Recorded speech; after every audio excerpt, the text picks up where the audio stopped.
The red wine spread across Robert Harrison's white shirt like blood on snow, and for a moment the entire room fell silent. Naomi's hand trembled as she held the empty wine bottle, watching the crimson liquid drip from her father-in-law's chest onto his expensive leather shoes. The crystal glass had slipped from her fingers when she tried to refill it, and now 60 pairs of eyes stared at her in the grand ballroom of the Harrison family estate. "You stupid maid." Robert's voice boomed across the room, his face turning as red as the wine staining his shirt. Before anyone could react, his fist connected with Naomi's cheek with a sickening crack that echoed through the sudden silence. Naomi stumbled backward, her hand flying to her face as pain exploded across her cheekbone. The taste of blood filled her mouth, and she could feel her left eye already beginning to swell.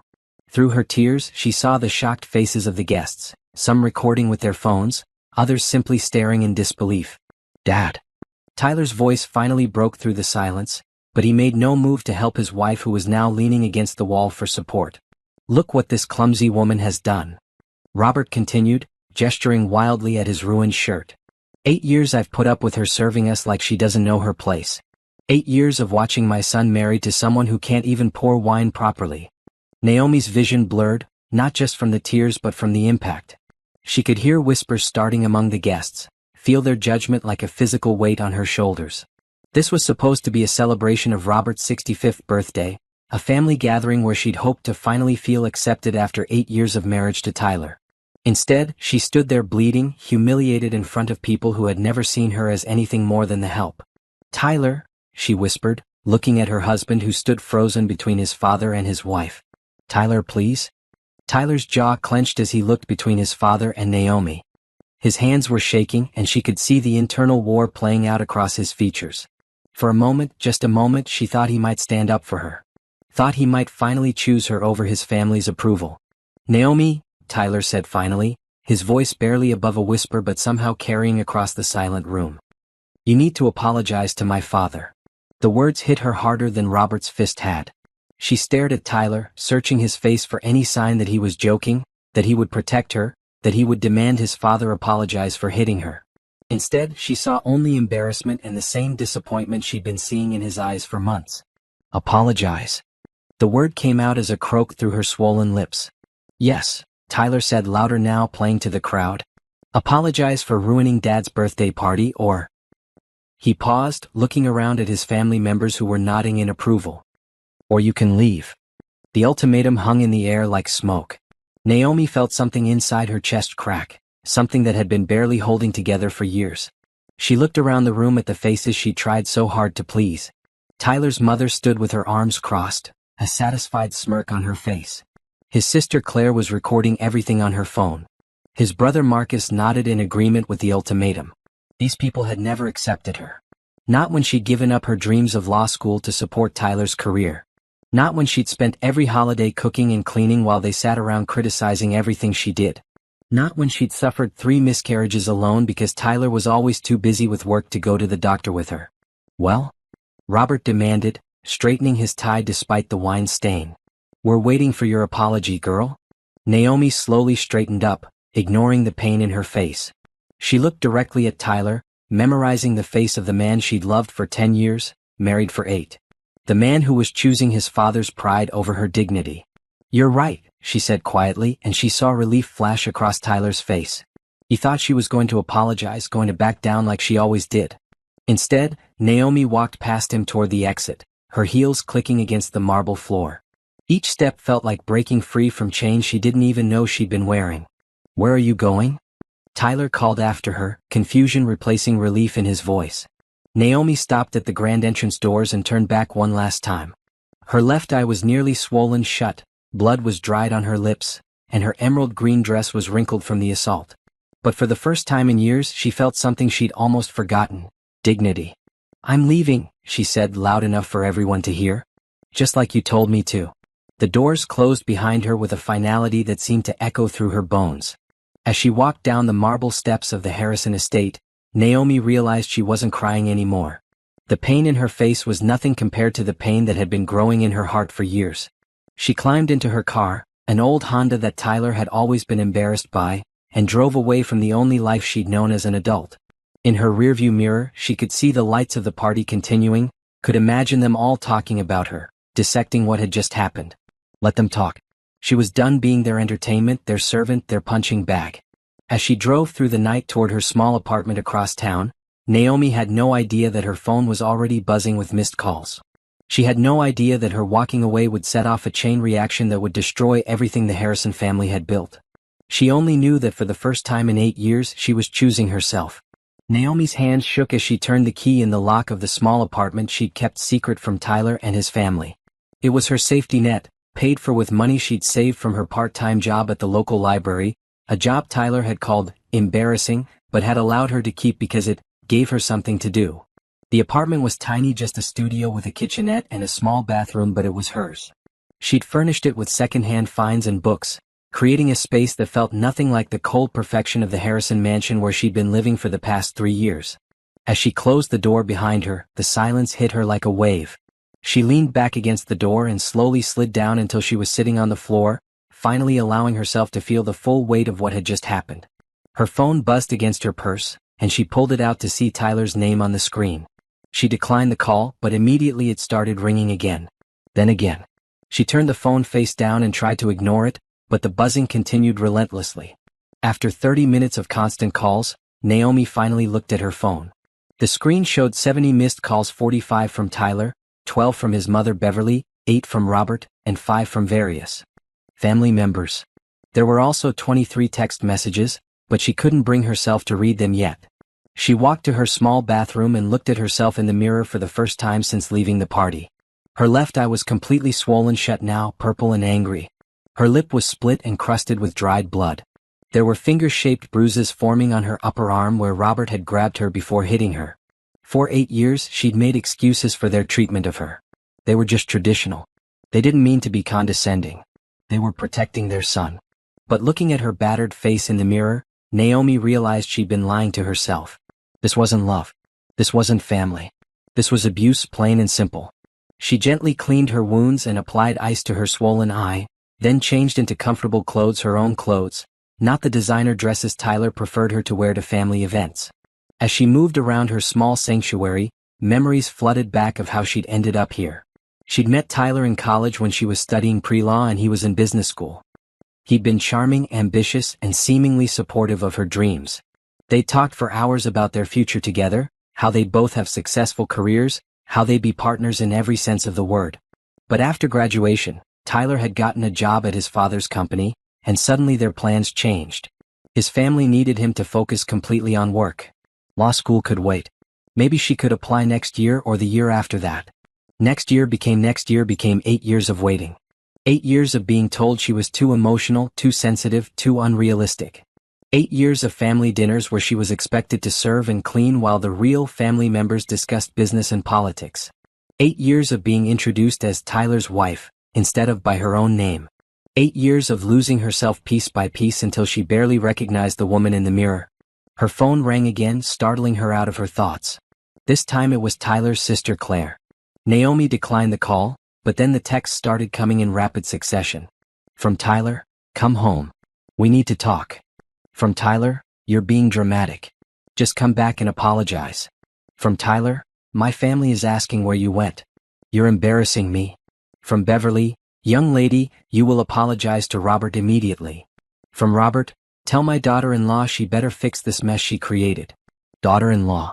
Even when demanding an apology, he couldn't use her name. Naomi turned off her phone and made herself a cup of tea, sitting in her small armchair by the window. Outside, the city continued its Saturday night rhythm, people living their lives, making choices, being free. For the first time in years, she felt like she might be able to join them. She pulled out a notebook, one of many she'd filled over the years with her thoughts, dreams, and increasingly, documentation of how Tyler's family treated her. She'd started writing things down after Tyler had repeatedly told her she was remembering things wrong, when she brought up their hurtful comments. Tonight, she wrote down everything that had happened at the party. Robert's words, his violence, Tyler's ultimatum, the faces of everyone who had watched it happen. She wrote until her hand cramped, getting every detail down on paper. As she wrote, she began to see patterns she'd been too close to notice before. The way Tyler's family had systematically isolated her from her own friends and family. How they'd convinced her that her dreams were selfish and unrealistic. How they'd made her financially dependent on Tyler by discouraging her from pursuing better-paying work. She'd been so focused on trying to win their approval that she'd missed what was really happening. They were erasing her, turning her into exactly what Robert had called her tonight, a maid. But she wasn't a maid. She was Naomi Johnson, who had graduated summa cum laude with a degree in political science. Who had scored in the 95th percentile on the LSAT. Who had once dreamed of fighting for justice and making a difference in the world. Those dreams felt impossible now, buried under years of doubt and discouragement. But for the first time in years, she wondered what would happen if she tried to dig them up. Around midnight, she heard footsteps in the hallway outside her door, then the sound of someone trying to turn her doorknob. Her heart stopped as she realized Tyler must have followed her here somehow. She held her breath, hoping he would assume she wasn't home and leave. Instead, she heard his voice through the door, slurred with alcohol. "Naomi, I know you're in there. Open the door so we can talk about this like adults." She remained silent, curled up in her chair. "You're being ridiculous," Tyler continued, his voice getting louder. "You made a mistake, Dad overreacted, and now you're throwing a tantrum. Just come home and we'll forget this whole thing happened." Forget it happened. Just like they'd forgotten the other times Robert had been rough with her. Just like they'd forgotten the countless cruel comments, the isolation, the systematic dismantling of her self-worth. "I'm not leaving until you open this door," Tyler said, and she could hear him settling down in the hallway. Naomi looked around her small apartment, this space that had been her secret refuge, and realized it wasn't secret anymore. Tyler had found her here, which meant it was no longer safe. She needed a new plan, a better plan. She needed help. For the first time in years, she allowed herself to think about her old friend Rachel, who had tried to stay in touch despite Tyler's subtle discouragement of their friendship. Rachel, who had her own successful marketing business and had always told Naomi she was too good for the Harrison family. Maybe it was time to find out if Rachel still meant that. As Tyler continued talking to her door, making promises and threats in equal measure, Naomi began to plan. Not just for tomorrow or next week, but for the rest of her life. She was done being their victim. It was time to become their worst nightmare.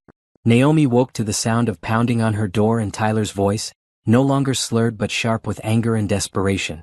Through her small window, she could see the morning sun streaming in, which meant he'd been outside her door for at least 6 hours. "Naomi, open this door right now." Tyler's voice was different than she'd ever heard it, panicked, almost frantic. "I've been out here all night. People are starting to stare." She moved quietly to her small kitchenette and made coffee, deliberately making noise so he'd know she was awake but not responding to his demands.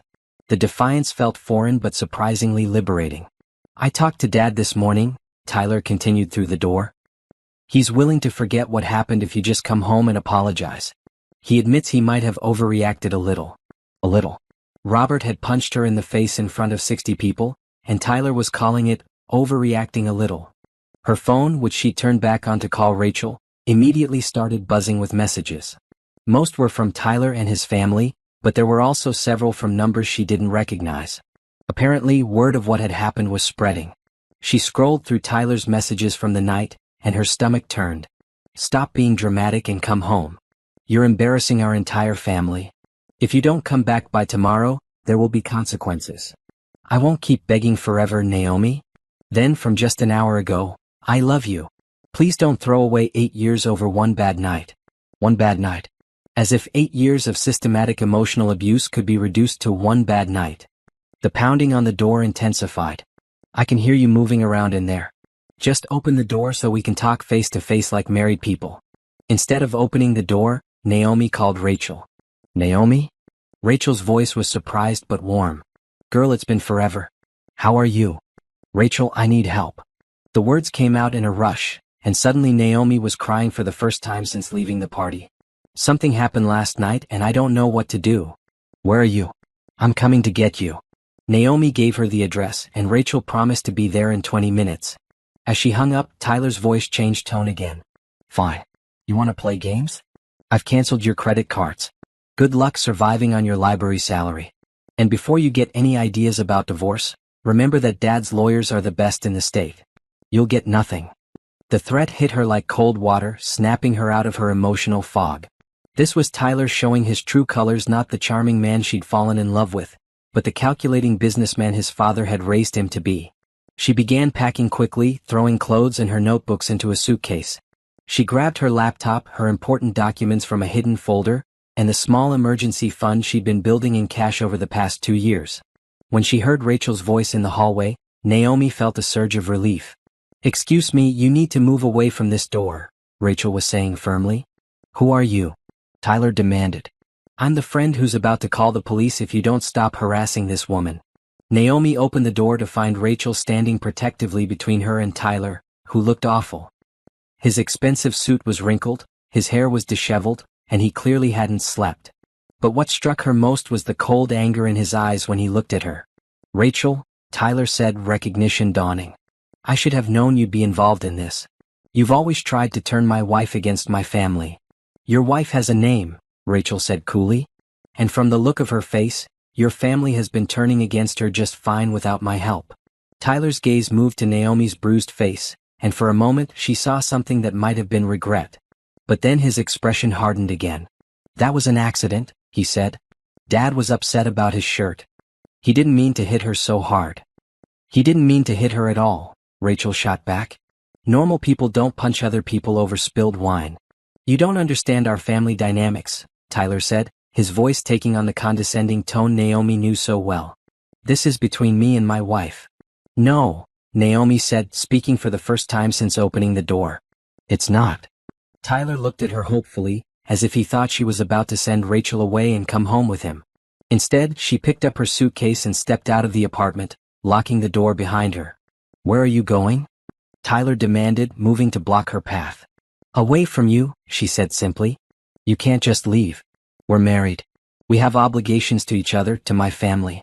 You can't just run away every time things get difficult." Rachel stepped between them again. "She's not running away. She's walking away from abuse. There's a difference." "Abuse?" Tyler's voice rose. "I have never laid a hand on her." "You didn't have to," Naomi said quietly. "You let your father do it for you." The words hung in the air like a challenge. Tyler's face went through several emotions: anger, hurt, and finally, calculation. "Fine," he said, his voice becoming cold and businesslike. "If you walk away now, don't expect me to take you back when you realize you've made a mistake. And don't expect any financial support. You chose to leave, remember that." Naomi really looked at him for what felt like the first time in years. She saw her college boyfriend, the man who had promised to support her dreams and build a life with her. But she also saw what he'd become. Someone who would stand by while his father assaulted her, who would threaten her financially for refusing to apologize for being attacked. "I'll remember," she said. "I'll remember all of it." As they walked toward Rachel's car, Tyler called after them. "This isn't over, Naomi. You're my wife. You belong with my family." Rachel helped her load her suitcase into the car, then turned back to Tyler. "If you contact her again without her permission, I will file a restraining order. If you show up at her workplace or anywhere else she goes, I will call the police. Are we clear?" Tyler's facade finally cracked completely. "You think you can just steal my wife?" "I think your wife can make her own decisions," Rachel replied. "And she's made one." As they drove away, Naomi watched Tyler in the side mirror, standing alone in front of her apartment building, looking lost and furious in equal measure. "Where are we going?" she asked Rachel. "My house. You're staying with me until we figure out your next steps." Rachel glanced at her bruised face. "The first step is taking photos of what he did to you." "His father did it, not Tyler. Tyler told you to apologize or leave instead of defending you. That makes him just as responsible." Rachel's voice was gentle but firm. "Naomi, I need you to understand something. What happened to you last night wasn't normal. It wasn't acceptable. And it wasn't your fault." For the first time since the wine glass had slipped from her fingers, Naomi felt like someone was on her side. Someone who saw the situation clearly, who wasn't making excuses or minimizing what had happened. "I don't know what I'm going to do," she admitted. "That's okay," Rachel said. "We'll figure it out together. But first we document everything. Then we make sure you're safe. Then we make them pay for what they've done to you." The word pay sent a shiver through Naomi, but not of fear. For the first time in 8 years, she felt something she'd almost forgotten: hope. Rachel's house was everything Naomi's married life wasn't. Warm, comfortable, and completely her own. The walls were covered with Rachel's photography from her travels, colorful artwork from local artists, and bookshelves that actually looked lived in rather than decorative. "Bathrooms down the hall," Rachel said, setting Naomi's suitcase down in the guest room. "Take a shower, get comfortable, and then we're going to document everything." Naomi stood in Rachel's bright, cheerful guest room and felt overwhelmed by the simple kindness of having a space where she was truly welcome. At the Harrison mansion, she'd always felt like she was staying in a hotel where she wasn't quite sure she belonged. After showering and changing into her own clothes, soft jeans and a comfortable sweater that Tyler had always said made her look sloppy, Naomi found Rachel in the kitchen making tea and setting up a camera. "We need to photograph your injuries while they're fresh," Rachel explained gently. "I know it's hard, but if you ever decide to take legal action, you'll need evidence." Legal action. The phrase sent a thrill through Naomi that surprised her. For 8 years, she'd been taught that the Harrison family was untouchable, that their money and connections made them immune to consequences. "I've been documenting things for a while," Naomi said, pulling out her notebooks. "Not the physical stuff that was the first time anyone actually hit me. But I wrote down conversations, incidents, things they said and did." Rachel flipped through the notebooks, her expression growing darker with each page. "Naomi, this is systematic emotional abuse. They isolated you from your friends and family, controlled your finances, belittled your dreams, and made you financially dependent on them." "I know that now," Naomi said. "But at the time I thought if I just tried harder, if I could prove I was good enough, they'd accept me." "That's what abusers do," Rachel said firmly. "They make you think it's your fault, that you need to earn basic human decency." She looked up from the notebooks. "These are incredibly detailed. You have dates, times, witnesses for some of these incidents. This is evidence, Naomi. Real evidence." They spent the afternoon photographing Naomi's injuries and going through her notebooks, creating a timeline of abuse that stretched back to the early days of her marriage. As they worked, Naomi began to see patterns she'd missed while living through it. The isolation had been gradual. First, Tyler had suggested that her college friends were holding her back from growing up. Then her family was too dramatic, and visits became less frequent. Eventually, the only people in her life were Tyler and his family, making their opinions the only ones that mattered. The financial control had been subtle too. Tyler had convinced her that combining their finances was romantic, that she didn't need her own credit cards because he could provide everything. When she'd wanted to go back to school, there was always a reason why it wasn't the right time. His career needed focus, his father needed help with a project, they needed to save money for a house. A house that, she realized now, had never materialized despite Tyler making 6 figures and living rent-free in a family property. "They never intended for me to have my own life," she said aloud, the realization hitting her like a physical blow. "No," Rachel agreed. "They wanted a servant who wouldn't ask for wages and couldn't quit." That evening, Rachel cooked dinner while Naomi sat at the kitchen counter, feeling useful for the first time in years as she chopped vegetables and told Rachel about the years of small cruelties she'd endured. "You know what the worst part is?" Naomi said. "I used to be strong. In college, I would never have let anyone treat me like that. I had opinions, goals, dreams. I knew who I was." "You still are that person," Rachel said. "She's just been buried under years of other people's expectations and criticism. We're going to dig her out." After dinner, Rachel pulled out her laptop. "I've been thinking about your options. You mentioned you scored high on the LSAT years ago. Have you ever considered taking it again?" "Law school." Naomi laughed bitterly. "I'm 30 years old with no money and no recent academic experience. Plus, Tyler canceled my credit cards, remember? First of all, 30 is not old for law school. Second, there are programs for people in your situation, women returning to education after difficult circumstances. And third," Rachel grinned, "you're looking at someone who knows exactly how to build a solid financial foundation from nothing." Rachel had started her marketing business 5 years ago with a $500 loan from her sister and now employed 12 people. She understood better than anyone how to bootstrap a new life. "Here's what we're going to do," Rachel said, pulling up websites on her laptop. "Tomorrow we're opening you a new bank account. Then we're getting you a secured credit card to start rebuilding your financial independence. I've got some freelance marketing work you can do from here while you figure out your long-term plans." "Rachel, I can't let you support me." "You're not asking me to support you. You're accepting help from a friend while you get back on your feet. There's a difference." Rachel's voice was firm. "Besides, Tyler was wrong about one thing: you're not going to get nothing in a divorce. I called my attorney today." "You called an attorney?" "Just for a consultation. Her name is Patricia Stone, and she specializes in cases like yours. She wants to meet with you tomorrow afternoon." Naomi felt a familiar flutter of panic. "I can't afford an attorney. You heard Tyler, his father's lawyers are the best in the state. Patricia works on contingency for certain cases. That means she only gets paid if you win. And Naomi? Rachel turned the laptop screen toward her, showing an article about women's rights in divorce. You might win bigger than you think. That night, lying in Rachel's comfortable guest bed, Naomi stared at the ceiling and tried to imagine a future beyond the next day, the next week. For 8 years, her future had been tied completely to Tyler's plans, Tyler's family's expectations, Tyler's vision of what their life should look like. Now, for the first time since college, she had to figure out what she wanted. The thought was terrifying and exhilarating in equal measure. Her phone, which she kept on silent, lit up with another text from Tyler. I talked to Mom today. She thinks we should try couples counseling. This doesn't have to end our marriage. Naomi read the message and felt nothing. No anger, no hope, no sadness. Just a kind of detached clarity that told her everything she needed to know about whether their marriage could be saved. She deleted the message without responding and turned off her phone. Tomorrow she would start building a life that belonged to her. Tonight, for the first time in years, she fell asleep without worrying about whether she'd done enough, been good enough, or earned the right to take up space in the world. She was done earning the right to exist. From now on, she was simply going to live. Patricia Stone's office couldn't have been more different from the imposing corporate spaces where Tyler worked.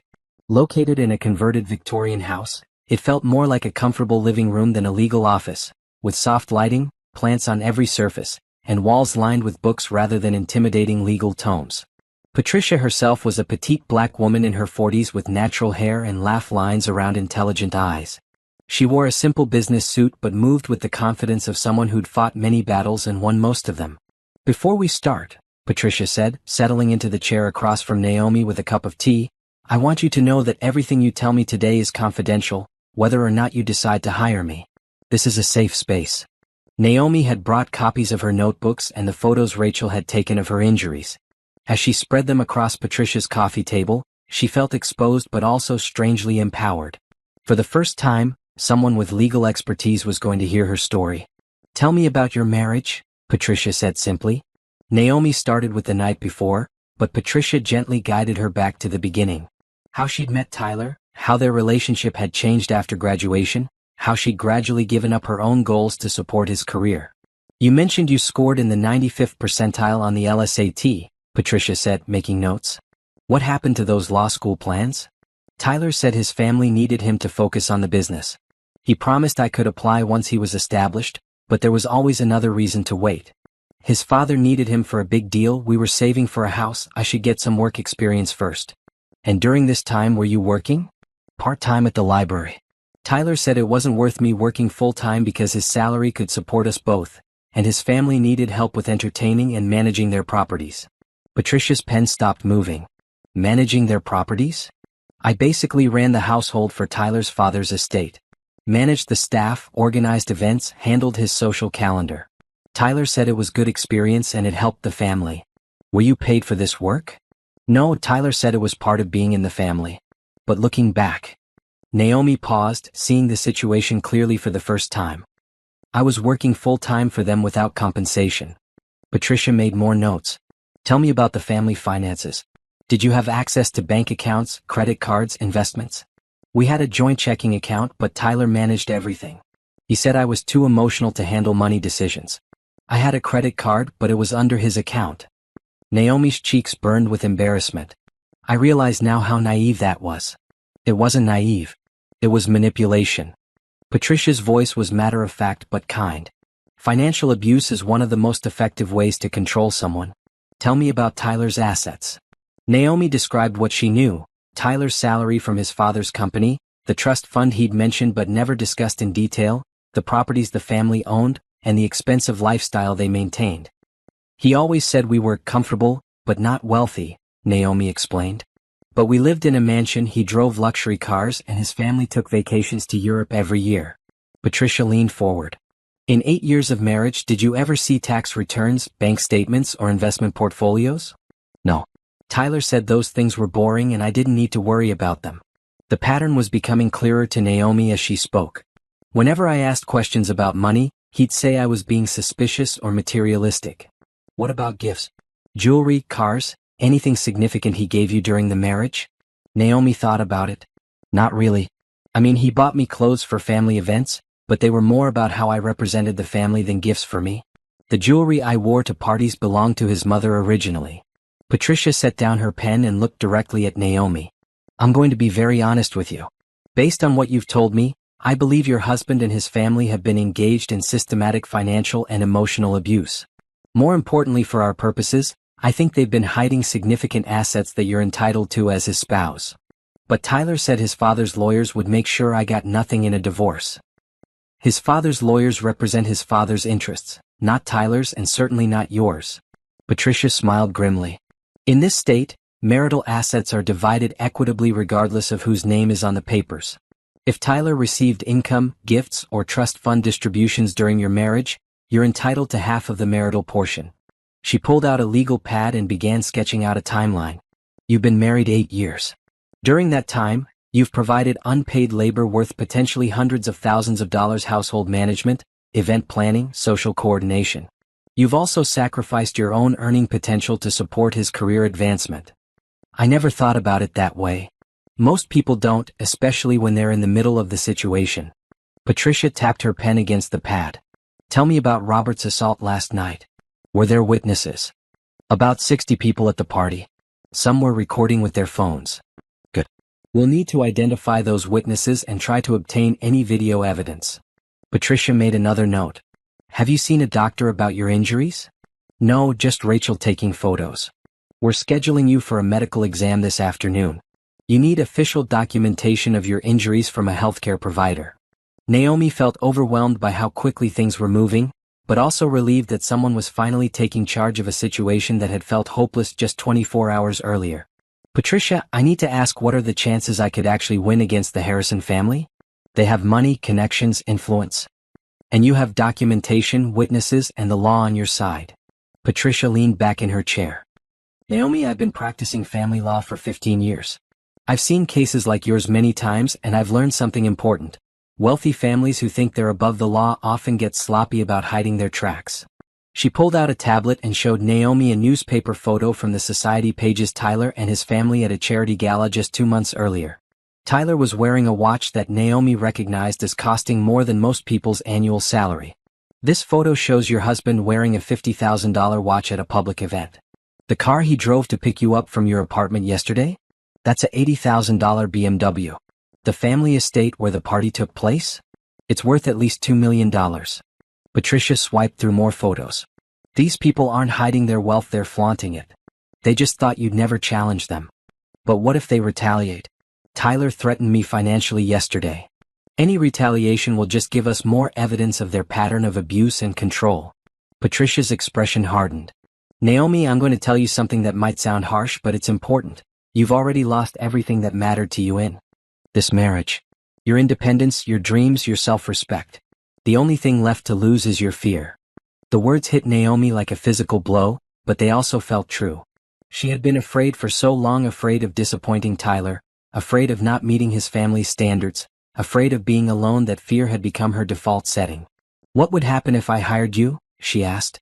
First, we'd file for divorce and an immediate restraining order against Robert for assault.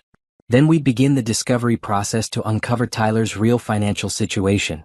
We'd also document the unpaid labor you provided and calculate what you're owed. Patricia pulled out a contract and set it on the coffee table between them. My fee is 40% of whatever settlement or judgment we obtain. If we don't win anything, you owe me nothing. But if we win, we could be talking about a significant amount of money, potentially enough to fund law school and give you the independence you've been denied. Naomi stared at the contract, her hand trembling as she reached for Patricia's pen. This wasn't just about signing up for legal representation. She was signing up to fight back against people who had spent 8 years convincing her she was powerless. One more thing, Patricia said before Naomi could sign. This isn't going to be easy. The Harrison family will try to intimidate you, discredit you, maybe even try to buy you off. They'll paint you as a gold digger or claim you're lying about the abuse. Are you prepared for that fight? Naomi thought about Tyler's face when he'd given her the ultimatum to apologize or leave. She thought about Robert's fist connecting with her cheek and the satisfied smirk on Beverly's face as she'd watched it happen. She thought about 8 years of being treated like expensive furniture, useful for decoration but not expected to have opinions or needs. I'm tired of being afraid, she said, signing her name with firm, clear strokes. Let's make them pay. Patricia smiled, the first genuine, fierce smile Naomi had seen since entering the office. Now we're talking. Let's go to war. As they shook hands, Naomi felt something shift inside her chest, like a door that had been locked for years finally swinging open. For the first time since college, she felt like she was on her own side. The Harrison family had no idea what was coming for them. 3 days after signing with Patricia, Naomi sat in Rachel's home office, surrounded by financial documents, phone records, and her laptop displaying Tyler's social media accounts. Patricia had given her a crash course in evidence gathering, and Naomi had discovered she had a talent for detective work. "Look at this," she said to Rachel, pointing at Tyler's Instagram account. "He posted this photo of his new watch collection just last week. That's 4 watches worth more than $200,000 total, but in our divorce financial disclosure forms, he's claiming his personal property is worth less than $50,000. Rachel peered over her shoulder. "Screenshot everything. Your lawyer said inconsistencies like this are gold in court." Naomi had been documenting Tyler's lies systematically. He'd claimed his annual salary was $75,000, but she'd found photos of him at business dinners that would cost more than that just for one night. He'd said he had no savings, but she'd discovered credit card statements showing regular transfers to offshore accounts. Her phone rang and she saw Tyler's name on the screen. Patricia had advised her to record all their conversations, so she hit the record button on her phone app before answering. "Hello, Tyler." "Naomi, thank God. I've been trying to reach you for days." His voice was strained, desperate in a way she'd never heard before. "We need to talk. This whole situation has gotten out of hand." "What situation would that be?" she asked calmly, while Rachel gave her an encouraging thumbs up. "The divorce papers. The restraining order against Dad. You're destroying our family over one mistake." "One mistake." Naomi kept her voice level, though anger was building in her chest. "Tyler, your father assaulted me in front of 60 people, and you told me to apologize for it. Dad's been under a lot of stress with the business. He didn't mean to hurt you. And the restraining order is affecting his work. He can't attend industry events because he's afraid you might be there." The audacity of it took Naomi's breath away. Tyler was calling to complain that her assault had inconvenienced her attacker. "That's the point of a restraining order, Tyler. He's supposed to stay away from me. Look, what if we could work something out? Dad's willing to pay for counseling, anger management, whatever you need. But you have to drop the divorce proceedings. What I need is for you and your family to leave me alone." Tyler's voice changed, becoming harder. "You're making a mistake, Naomi. You think you can survive without us, but you have no idea how the world works. No education, no real job experience, no connections. You'll be back within 6 months." Rachel grabbed Naomi's hand and squeezed it supportively.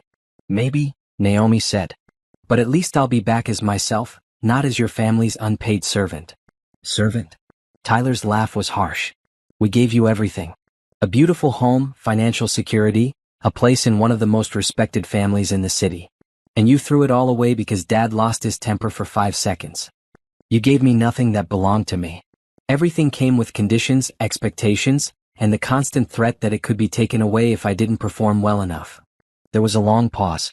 When Tyler spoke again, his voice was cold in a way that reminded her uncomfortably of his father. "Fine. You want to play hardball? Dad's lawyers are already working on proving you're mentally unstable. We have 8 years of documentation showing your emotional outbursts, your inability to handle social situations, your failure to maintain friendships or hold down a job." The threat sent a chill through Naomi, but it also clarified something important. They were afraid. If Tyler was resorting to threats about her mental health, it meant Patricia was right about them having something to hide. "Is that all?" she asked. "Don't underestimate us, Naomi. We can make your life very difficult." "You already did that for 8 years, she replied and hung up. Rachel was staring at her with admiration. "Who are you and what did you do with the woman who was afraid to order her own food at restaurants?" Naomi saved the recording and added it to her growing file of evidence. "I think I'm remembering who I used to be." That afternoon, Patricia called with an update on their discovery requests. "Tyler's lawyers are fighting us on everything," Patricia said. "They're claiming attorney-client privilege, business confidentiality, and personal privacy to avoid turning over financial records. But their resistance is telling us we're on the right track." "Tyler called me today," Naomi said. "He threatened to have me declared mentally unstable." "Let them try.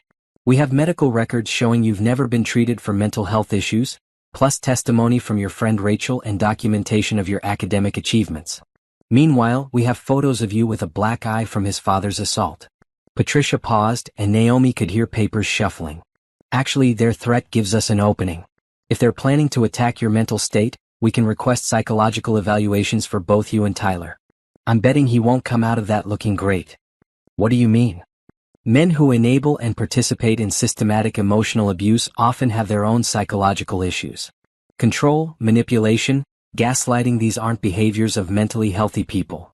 That evening, Naomi was researching Tyler's family business when she made a discovery that made her heart race. She'd been looking through public records and found something that didn't match what Tyler had told her about the family's financial situation. "Rachel," she called out, "come look at this." She showed Rachel a property record indicating that Tyler personally owned 3 rental properties in addition to the family estate.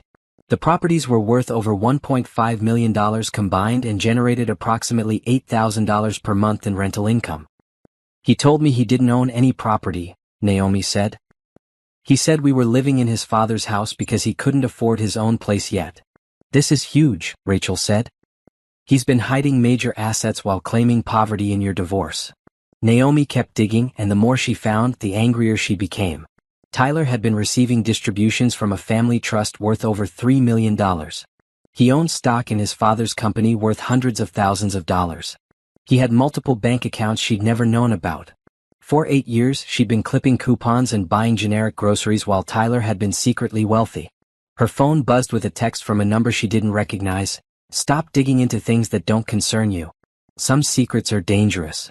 Naomi showed the message to Rachel, who immediately called Patricia. "Anonymous threats?" Patricia's voice was excited rather than concerned. "They're getting desperate. Forward me that message immediately. It's evidence of witness intimidation." "Should I be worried?" Naomi asked. "You should be careful, but you shouldn't stop. Anonymous threats usually mean you're close to finding something they really don't want discovered." That night, Naomi couldn't sleep. She kept thinking about the threatening message and what Tyler had said about making her life difficult. But she also thought about the evidence she'd uncovered, the lies Tyler had told, the systematic way he'd hidden his wealth while making her feel grateful for basic necessities. She thought about the woman she'd been in college, confident, ambitious, unafraid to challenge authority or fight for what she believed in. That woman wouldn't have been intimidated by anonymous threats. That woman would have seen them as confirmation that she was winning. As she finally drifted off to sleep, Naomi made a decision. Tyler and his family had underestimated her for 8 years, treating her like she was too weak and stupid to fight back. Tomorrow she was going to show them exactly how wrong they'd been. Naomi was organizing her evidence files when Rachel burst into the home office, holding her phone with a grim expression. "We have a problem," Rachel said, setting the phone to speaker. "Listen to this voicemail." Beverly Harrison's voice filled the room, sweet and poisonous at the same time. "Hello, Rachel dear. I hope you're well. I wanted to let you know that several of my friends have been asking about your little business. You know how word travels in our circles. It would be such a shame if potential clients started hearing unfortunate things about your judgment in choosing friends. I'm sure you understand. Have a blessed day." "She's threatening your business," Naomi said, her stomach dropping. "Rachel, I can't let you lose clients because of me." "Are you kidding?" Rachel's eyes were blazing. "This just proves everything you've been saying about these people. They can't fight you on the facts, so they're trying to destroy everyone who supports you." Before Naomi could respond, her own phone rang. The caller ID showed Tyler's office number. "Don't answer it," Rachel said. "Let it go to voicemail so we can record whatever he says." But the phone immediately rang again, then again. After the 5th call, Naomi answered. "What do you want, Tyler?" "I want you to stop this insanity before it destroys both our lives." Tyler's voice was tight with barely controlled anger. "Do you have any idea what you're doing to our family's reputation? I'm telling the truth about how your family treats people. You're spreading lies and trying to extort money from us. But it's not going to work, Naomi. We've hired a private investigator to look into your background. Did you think we wouldn't find out about your drinking problem in college?" Naomi's blood ran cold. She had experimented with alcohol in college like most students, but she'd never had a drinking problem. The fact that Tyler was fabricating addiction issues meant they were getting truly desperate. "I never had a drinking problem." "That's not what your old roommate says." Amazing how people's memories improve when they're offered the right incentive to remember accurately. Rachel grabbed a notebook and started writing. "Bribery? Witness tampering? Tyler, are you admitting that your family is paying people to lie about me? There was a pause, and Naomi could almost hear Tyler realizing his mistake. I'm not admitting anything. I'm just saying that the truth has a way of coming out. Just like the truth about your mental health issues. What mental health issues? The ones that made you paranoid and delusional enough to think my family was mistreating you. The ones that made you violent toward my father. Violent? Naomi's voice rose. He punched me. After you threw wine at him and started screaming. The lie was so brazen that Naomi was speechless for a moment. Tyler was rewriting history, turning her into the aggressor and his father into the victim. There were 60 witnesses, Tyler. They all saw what really happened. Witnesses can be mistaken, especially when they've been drinking at a party. But hospital records don't lie. What hospital records? The ones showing that Dad injured his hand when you attacked him. He had to get X-rays. Naomi sank into a chair, realizing the extent of what they were doing. They weren't just lying, they were creating false evidence to support their lies. Tyler, please stop this. You know what really happened. Tyler's voice became almost gentle, which somehow made it more frightening. I know you're confused, Naomi. The stress of the divorce, being away from your family, living with someone who's clearly influencing you against us, it's affecting your judgment. But it's not too late. Come home, get the help you need, and we can put this all behind us. I'm not coming home. Then you're choosing to destroy yourself. The gentleness vanished from Tyler's voice. And anyone who helps you. The threat against Rachel was clear. Naomi looked at her friend, who was shaking her head firmly. I'm not backing down, Rachel mouthed silently. Is that all? Naomi asked Tyler. For now. But Naomi? This is your last chance to handle this quietly. If you continue with these ridiculous accusations, we'll have no choice but to defend ourselves publicly. And you won't like what that looks like. After Tyler hung up, Naomi and Rachel sat in silence for several minutes. They're creating an entire alternate version of what happened, Naomi finally said. Making me the aggressor, making Robert the victim, claiming I have mental health issues and addiction problems. Which means they're terrified of the real version, Rachel pointed out. People don't go to this much trouble to discredit someone unless that someone is a real threat. Naomi's phone buzzed with a text from Patricia. Emergency meeting. My office. 1 hour. Bring Rachel. At Patricia's office, they found the lawyer pacing behind her desk, looking energized rather than worried. I've been served with papers, Patricia announced without preamble. The Harrison family is suing you for defamation, emotional distress, and fraudulent claims against their assets. Is that bad? Naomi asked. It's wonderful, Patricia grinned. Because it means they're so scared of our discovery request that they're trying to flip the script and put you on the defensive. But here's the thing about counter lawsuits, they open up both sides to even more discovery. She spread several documents across her desk. By suing you, they've waived a lot of the privacy protections they were claiming before. Now we can subpoena Tyler's business records, family trust documents, personal communications, everything. But what about the lies they're spreading? Tyler claims they have witnesses saying I had drinking problems, hospital records showing Robert was injured when I attacked him. Let them produce those records in court, Patricia said confidently. Because I've already requested the Real Hospital records, and guess what? Robert Harrison was never treated for any hand injury on the night of his birthday party. So they're fabricating evidence? They're trying to. But fabricating evidence is a crime, and it tends to backfire spectacularly in court. Patricia pulled out another document. This is even better, I've received a settlement offer. She handed Naomi a letter from the Harrison family's legal team. Naomi read it twice before the numbers sank in. They're offering me $500,000 to drop all claims and sign a non-disclosure agreement? $500,000 to go away quietly, Patricia nodded. Which tells us that they think you could win a lot more than that in court. Rachel whistled low. That's a serious amount of money. It's also an admission of guilt, Patricia added. Innocent people don't offer $500,000 settlements. Naomi stared at the letter, thinking about what $500,000 could mean for her life. Law school, financial independence, the ability to start over completely. But she also thought about Tyler's threats against Rachel, Beverly's poisonous voicemail, and the systematic way they tried to destroy her credibility. If I take this money, they get away with everything they've done, she said slowly. That's right, Patricia agreed. The NDA would prevent you from ever discussing their treatment of you. They'd be free to do the same thing to Tyler's next wife, or to anyone else who crosses them. And if I don't take it? We go to trial. We expose everything. We make them face consequences for their actions. Patricia leaned forward. But I need to be honest with you, Naomi. Trial is risky. They have expensive lawyers and they're willing to fight dirty. We could win big or we could lose everything. Naomi looked at Rachel, who gave her an encouraging nod. What would you do? Naomi asked Patricia.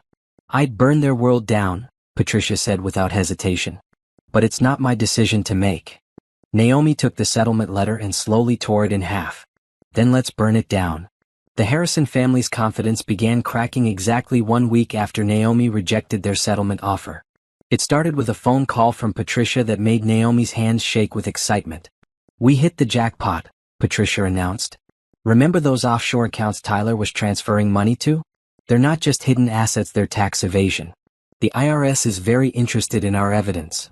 Naomi was sitting in Rachel's kitchen, preparing for what had become their daily strategy session. Over the past month, she transformed from a broken woman with a black eye into someone Tyler's family was learning to fear. What does that mean for the divorce case? It means Tyler has bigger problems than just hiding assets from you. Tax evasion is a federal crime. The government wants their money, and they don't care about the Harrison family's reputation. Rachel, who was making coffee, paused with the pot in her hand. Are you saying Tyler could go to prison? If the IRS decides to prosecute, absolutely. He's been underreporting income for years while living a luxury lifestyle. That's textbook tax fraud. The news should have made Naomi happy, but instead she felt a strange sadness. The man she'd once loved was destroying himself trying to avoid giving her what she was legally entitled to. Her phone rang, interrupting her thoughts. The caller ID showed Tyler's mother's number.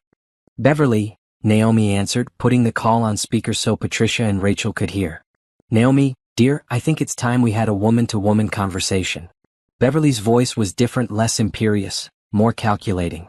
Would you be willing to meet me for lunch today? Naomi looked at Patricia, who nodded enthusiastically. I suppose I could do that, Naomi said carefully. Wonderful. The Rosewood Hotel, 1 o'clock. Naomi? Please come alone. This conversation is too important for outside influences. After Beverly hung up, Patricia was already pulling out recording equipment. You're not going alone, she said firmly. I'll be at a nearby table and you'll be wearing a wire. If they're ready to talk, I want every word documented. 2 hours later, Naomi walked into the elegant dining room of the Rosewood Hotel wearing a designer dress she'd bought with money from her freelance work with Rachel. For the first time in 8 years, she'd chosen her own clothes, and the confidence it gave her was visible in the way she carried herself. Beverly was already seated at a corner table, looking polished but tense. She stood to greet Naomi with air kisses that didn't quite touch her cheeks.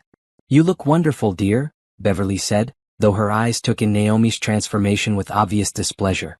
Independence suits you. They sat down, and Beverly immediately launched into what was clearly a prepared speech. I want to start by saying that Robert feels terrible about what happened at his birthday party. He's been under enormous stress with the business and he overreacted. We're all sorry it happened. It wasn't quite an apology, but it was the closest thing to accountability Naomi had ever heard from the Harrison family. Thank you for saying that, Naomi replied carefully. The thing is, Naomi, we're family. Families have disagreements, but they work through them. What's happening now, the lawyers, the court proceedings, the publicity, it's hurting everyone. Beverly paused as the waiter took their orders, then leaned forward conspiratorially. I've spoken to Tyler and he's willing to be more generous in the divorce settlement. Significantly more generous. We're talking about enough money for you to live comfortably for the rest of your life. How generous? Naomi asked, though she already suspected this was leading to another NDA offer. $2 million. Plus a house of your choosing, anywhere in the country. All we ask is that you sign an agreement to keep our family matters private. $2 million. It was 4 times their previous offer, and more money than Naomi had ever dreamed of having. With that much money, she could do anything: law school, travel, start her own business. But she also knew what the strings attached to that money would cost her. What about the tax evasion issues? Naomi asked. Beverly's composure slipped for just a moment. I don't know what you mean. The offshore accounts Tyler's been hiding money in. The unreported income. The IRS investigation. There's no IRS investigation, Beverly said quickly, but her face had gone pale. Actually, there is. It started 3 days ago. Naomi watched Beverly's careful mask crumble. Did you really think I wouldn't find out about Tyler's financial crimes? Beverly recovered quickly but not quickly enough. Tyler made some accounting errors, nothing more. These things can be resolved quietly if certain complications don't interfere. Complications like me telling the truth about how your family operates? Naomi, please. Beverly reached across the table and touched Naomi's hand. I know you're angry and you have every right to be. But destroying Tyler won't undo what happened to you. Take the money. Start fresh. Let us clean up our own mess. For a moment, Naomi felt a flicker of the old sympathy that had kept her trapped in the Harrison family's web for 8 years. Beverly sounded genuinely distressed, and Tyler was still the man she'd once planned to spend her life with. Then she remembered Tyler's voice on the phone, coldly threatening Rachel's business. She remembered Robert's fist connecting with her face and Tyler's ultimatum to apologize or leave. She remembered 8 years of being treated like expensive help. Beverly, I need you to understand something, Naomi said, pulling her hand away. This isn't about money anymore. It's about accountability.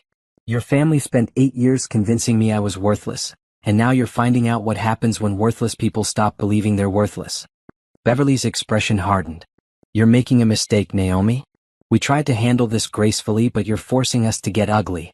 Don't think we won't. Uglier than paying people to lie about my mental health? Uglier than fabricating hospital records? Uglier than threatening my friend's business? We did what we had to do to protect our family. And I'm doing what I have to do to protect myself. Naomi stood up, leaving Beverly sitting alone at the table. This conversation is over, she said. From now on, communicate through our lawyers. As she walked out of the restaurant, Naomi felt lighter than she had in years. The Harrison family had just shown their hand completely. They were terrified, desperate, and willing to commit crimes to avoid facing consequences. Patricia was waiting in the hotel lobby, grinning from ear to ear. Did you get all of that? Naomi asked. Every word. Including Beverly admitting they fabricated evidence and threatened Rachel. Patricia's eyes were bright with anticipation. Naomi, they just handed us everything we need to destroy them in court. Good, Naomi said, and she meant it. It's time they learned what consequences feel like. That evening, Tyler's business partner called the local news station with a tip about irregularities in the Harrison family's finances. By the next morning, the story was front-page news, and Tyler's carefully constructed world began collapsing around him. The courthouse steps were crowded with reporters when Naomi arrived for the first day of her divorce trial. 6 months ago, she would have been terrified by the attention. Now, walking up those steps in a sharp blue suit with Patricia by her side, she felt ready for battle. Remember, Patricia said as they pushed through the crowd, everything we've worked for comes down to the next 3 days. Stay calm, tell the truth, and let me handle the legal arguments. Inside the courtroom, Naomi saw Tyler for the first time since that morning at her apartment. He looked terrible, thinner, older, with the kind of stress lines that came from sleepless nights and constant worry. His expensive suit couldn't hide the fact that he was a man whose life was falling apart. Robert sat in the front row behind Tyler's legal team, his right hand in a cast that Naomi knew was purely for show. Beverly sat beside him, her face a mask of cold fury. They'd been forced to mortgage 2 of their properties to pay for Tyler's legal defense, and their social standing had been destroyed by months of news coverage about the family's financial crimes and domestic violence. Judge Morrison, a no-nonsense woman in her 60s, called the court to order and looked directly at both legal teams. This case has generated considerable media attention, she said, but in my courtroom we deal with facts and evidence, not publicity. I want clean arguments and no theatrics from either side. Tyler's lawyer stood up first. James Crawford was everything Patricia had warned Naomi about: expensive, ruthless, and willing to say anything to win.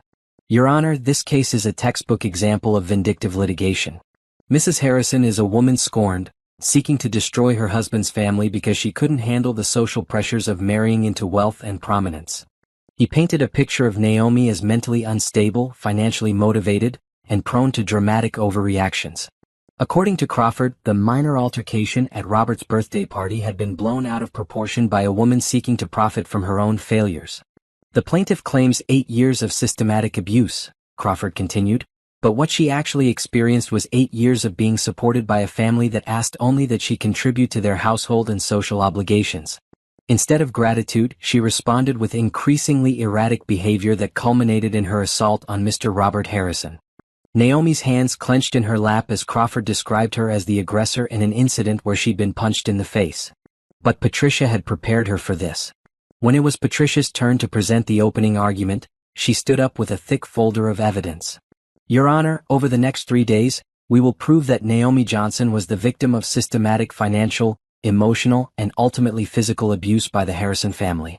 We will show that Tyler Harrison deliberately concealed millions of dollars in assets while claiming poverty in divorce proceedings. We will demonstrate that Robert Harrison has a documented history of violence against women that the family has covered up for decades. Patricia's voice grew stronger as she continued. Most importantly, we will prove that when Mrs. Johnson finally stood up for herself, the Harrison family responded by attempting to destroy her credibility through fabricated evidence, bribed witnesses, and criminal witness intimidation. She held up a recording device. We have documented evidence of these crimes, recorded conversations where family members admit to paying for false testimony and threatening Mrs. Johnson's supporters. Crawford objected immediately, but Judge Morrison allowed the recordings to be entered into evidence. The first day of testimony focused on the financial evidence. Patricia methodically walked through Tyler's hidden assets, the offshore accounts, the unreported income, the properties he'd claimed not to own. Tyler's accountant, faced with potential criminal charges of his own, had cooperated fully with Patricia's investigation. Mr. Harrison reported a salary of $75,000 per year, Patricia said, showing bank records to the court. But these records show he actually received over $400,000 annually in salary, bonuses, and trust fund distributions during his marriage. Tyler's face was stone throughout the testimony, but Naomi could see his jaw muscle twitching, a tell she remembered from their early relationship. The second day was harder. Patricia called Naomi to testify about the 8 years of emotional abuse, the isolation from friends and family, the systematic destruction of her self-esteem and independence. Can you describe your living situation during your marriage? Patricia asked. I lived in Tyler's father's house and was expected to manage the household, organize social events, and maintain the family's public image, Naomi said, her voice steady despite her nerves. I worked approximately 50 hours per week on these duties, but I was never paid. When I asked about compensation, Tyler told me that being part of the family was payment enough. Did you have access to your own money during the marriage? I had access to a joint checking account for household expenses, but Tyler controlled all other finances. I wasn't allowed to see tax returns, investment statements, or business records. When I asked questions about our financial situation, Tyler would tell me I was being suspicious or that money matters were too complicated for me to understand. Crawford's cross-examination was brutal but predictable. He tried to paint Naomi as lazy, ungrateful, and financially motivated. Isn't it true, Mrs. Harrison, that you lived a life of luxury for 8 years without working a traditional job? I worked full-time managing the Harrison household and businesses, Naomi replied calmly. The fact that I wasn't paid doesn't mean I wasn't working. But you enjoyed the benefits of wealth, expensive clothes, fine dining, luxury travel? I was required to dress and behave in ways that reflected well on the Harrison family name. The clothes, events, and travel were about their image, not my enjoyment. The most powerful moment came when Patricia played the recording of Beverly's confession at the restaurant. The courtroom was completely silent as Beverly's voice filled the room, admitting to fabricating evidence and threatening witnesses. We did what we had to do to protect our family, Beverly's recorded voice said. Crawford tried to object, but the damage was done. His clients had been caught red-handed admitting to criminal behavior. The third day brought Tyler to the witness stand, and Naomi watched her ex-husband fall apart under Patricia's questioning. Mr. Harrison, you testified that you earned $75,000 per year, correct? Yes. Patricia showed him bank records. Then how do you explain these deposits totaling $400,000 in the past year alone? Tyler's lawyer objected, but Tyler had already started stammering an explanation about irregular bonuses and family loans. Mr. Harrison, you also testified that you own no real estate. Is this your signature on the deed to 3 rental properties worth $1.5 million? By the time Patricia finished with him, Tyler had been caught in so many lies that his credibility was completely destroyed. Robert's testimony was even worse. Patricia had done her homework on the Harrison family patriarch, and she brought out decades of buried scandals. Mr. Harrison, how many times have you been accused of assaulting employees? Those were misunderstandings. 7 documented complaints over 20 years, with multiple settlements and non-disclosure agreements. Would you call that a pattern of behavior? Crawford's objections were overruled. Robert had opened himself up to this line of questioning by claiming the assault on Naomi was an isolated incident. The most damaging moment came when Patricia played security footage from the birthday party that one of the guests had turned over. The video clearly showed Robert punching Naomi without provocation while she stood frozen in shock. There was no throwing of wine, no screaming, no aggressive behavior from Naomi, just a man hitting a woman who had accidentally spilled a drink. In his closing argument, Crawford tried to salvage what was left of his case by appealing to traditional family values and claiming Naomi was trying to destroy a pillar of the community. Patricia's closing was devastatingly simple. Your Honor, the evidence in this case speaks for itself. Tyler Harrison committed fraud by hiding millions of dollars in marital assets. Robert Harrison committed assault, which was captured on video. The family then engaged in witness tampering, evidence fabrication, and criminal intimidation to cover up their crimes. She paused, looking directly at the Harrison family. For 8 years they convinced Naomi Johnson that she was worthless, that she had no rights, and that she should be grateful for their abuse. Today, this court has the opportunity to send a clear message. No amount of money or social standing puts anyone above the law. Judge Morrison took less than an hour to reach her decision. After reviewing the evidence presented in this case, I find that Mr. Tyler Harrison deliberately concealed significant marital assets and engaged in fraudulent behavior throughout these proceedings. I further find that the Harrison family engaged in systematic emotional and financial abuse of the plaintiff, culminating in physical assault. Naomi felt Patricia's hand squeeze hers as the judge continued. Mr. Harrison will pay $2.8 million in damages to Mrs. Johnson, representing her share of concealed marital assets, compensation for unpaid labor, and punitive damages for the family's criminal behavior. Additionally, I am ordering a full investigation into the Harrison family's business practices and referring evidence of witness tampering to the district attorney's office. The courtroom erupted in whispers and camera flashes. Tyler sat frozen in his chair while his parents looked like they'd aged 10 years in 10 minutes. But Judge Morrison wasn't finished. Mr. Robert Harrison, you are hereby sentenced to 6 months in county jail for assault, with credit for time served. Mrs. Beverly Harrison, you will face separate charges for witness tampering and obstruction of justice. As the bailiff led Robert away in handcuffs, Tyler finally looked at Naomi across the courtroom. For a moment, she saw the man she'd once loved confused, broken, and finally understanding what he'd lost. But she felt nothing. No satisfaction, no regret, no lingering love. Just the quiet relief of finally being free. Outside the courthouse, reporters shouted questions as Naomi and Patricia walked to their car.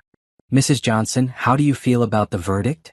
Naomi stopped and turned to face the cameras.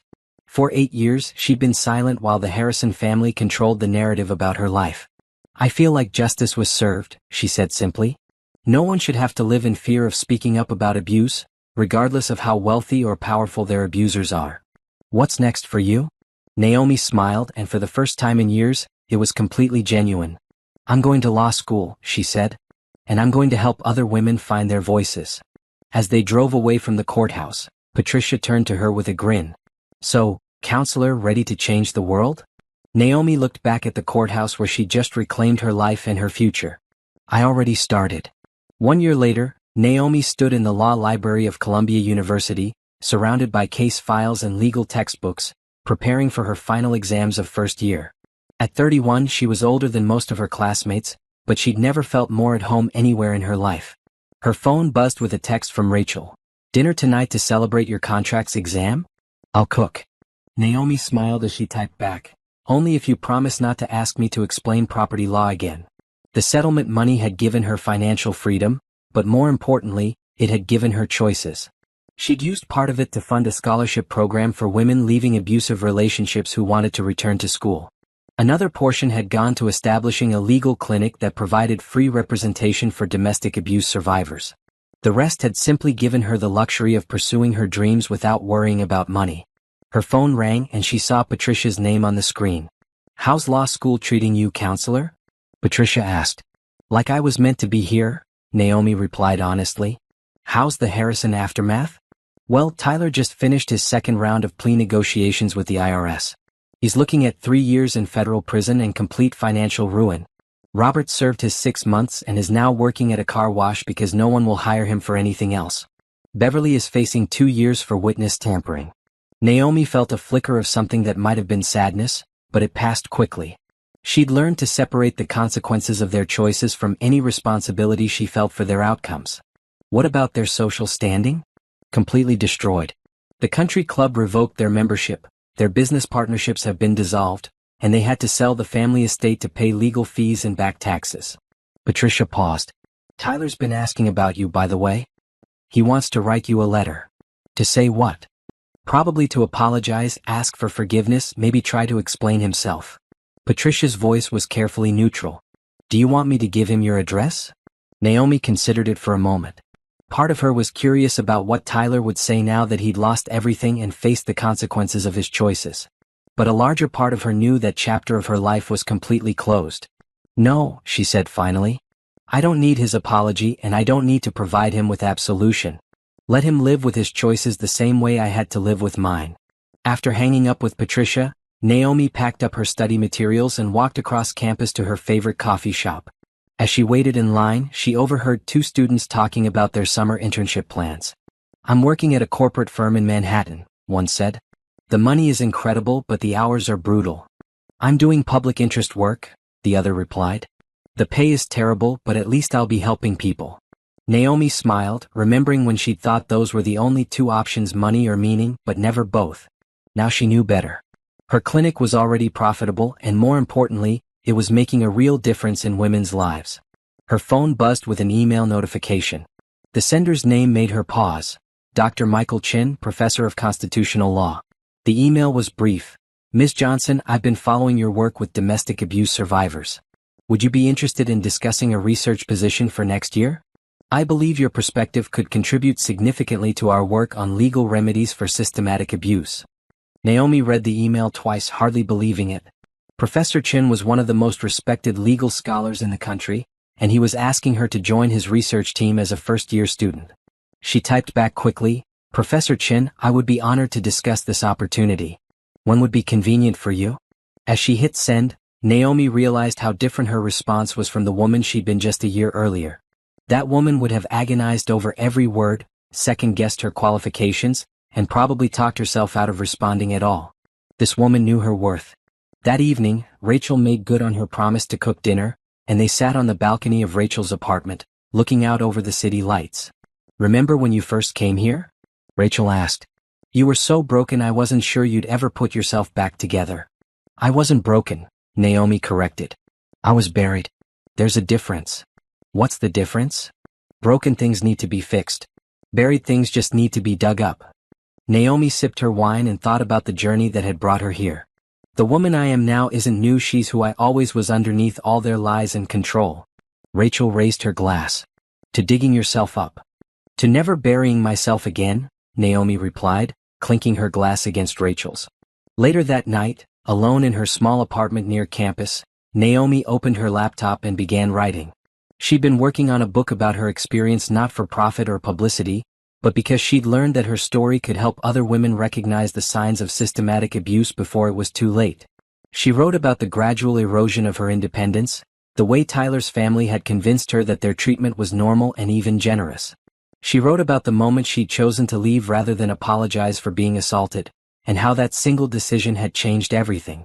Most importantly, she wrote about the difference between forgiveness and accountability, between moving on and letting people off the hook for their choices. As she typed, Naomi thought about all the women who might read her words someday, women who were currently living the life she'd escaped, women who thought they were trapped, women who believed their abusers' lies about their worth and capabilities. She wanted them to know what she'd learned, that leaving was possible, that they deserved better, and that the people who tried to convince them otherwise were the ones who were really afraid. Her phone buzzed with a text from an unknown number, and for a moment her heart skipped a beat. But it wasn't Tyler or his family trying to contact her. It was a woman named Jennifer who had seen news coverage of Naomi's case and reached out for help leaving her own abusive marriage. I read about your story, the text said. I think I need help getting out. Can we talk? Naomi smiled and typed back immediately, of course. You're braver than you know, and you're not alone. As she began planning how to help Jennifer, Naomi realized that this was what justice actually looked like. Not just punishment for the people who had hurt her, but prevention of future harm to others. The Harrison family had spent 8 years trying to convince her she was worthless. Instead, they'd created someone dedicated to proving that every woman had immeasurable worth. Outside her apartment window, the city hummed with life and possibility. Naomi looked out at the lights and smiled, thinking about all the choices she now had, all the dreams she could pursue, all the women she could help. For the first time in her adult life, she was completely free to become whoever she wanted to be. And she was just getting started.